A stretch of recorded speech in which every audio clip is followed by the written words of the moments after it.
Міне бүгін 10 июнь 25 жыл сағат 6 болды ғой. Таңғы 6. Міне балаларға мынандай дуп салып жатырмын.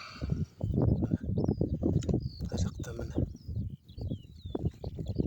мынандай міне дуп көрінетін шығар, иә. Мынандай 5 литрмен суды қойып қойдым. Бір жерден инемен тесіп, инемен тестім де соны қазір ағызып қойдым. Көреміз енді қалай болатын. Альхамдулилля, бір Аллаға тәуба. Мынандай сетканы жасап қойдым. Ішіне сетка кеткен. Мына жақта саранча қаптап кетті. Соны алдында салғам. Сонда жек қойды. Осындай нені төмен жек қойды. Саранча ма, желден нетті ма. Енді жерге олай шұңқыр жасап, осылай жасадым. Күндерің сәтті өтсін.